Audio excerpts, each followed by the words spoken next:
Hello again, and welcome to the news. Our top story today, a young nobleman, one Julius Caesar, was just released by Cilician pirates.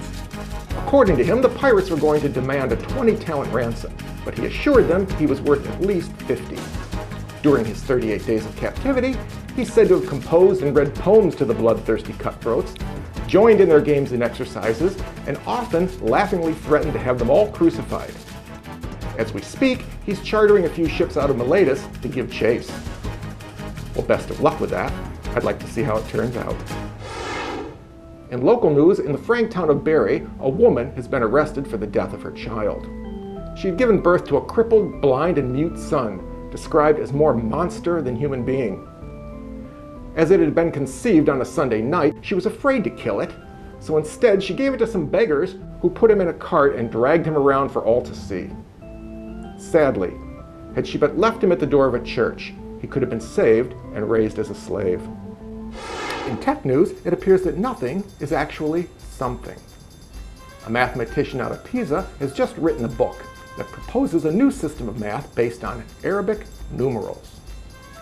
Perhaps the most radical aspect of this system is that there is a numeral assigned to nothing, the numeral 0. It's a system that's been used, as the name suggests, in the Arab world for quite some time and to great effect. And its origins are said to have come from the Hindu world of India. It's all a bit over my head, but I've heard the people of India are a tech-savvy bunch, so perhaps it's worth a look. In entertainment news, undoubtedly the social event of the season was the Holy Roman Emperor Charles IV's visit to Paris. His entry into the city alone was something Parisians hadn't seen in a generation. And the state dinner was another affair entirely. Designed to delight, amaze, and glut the guests.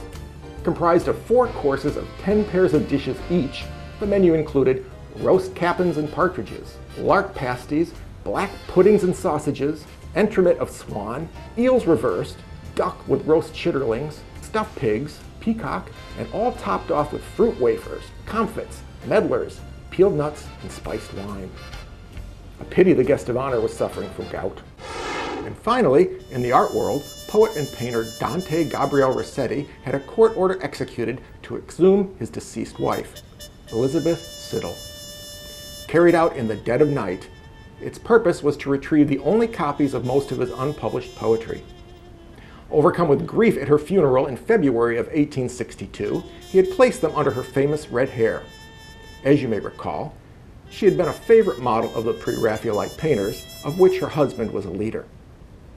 It was said by witnesses that her body was remarkably preserved, and her flowing red hair had continued to grow and now filled the coffin. Mr. Rossetti, who has not created many new works of late, hopes to review and publish the poems next year. And that wraps up today's look at yesterday's headlines.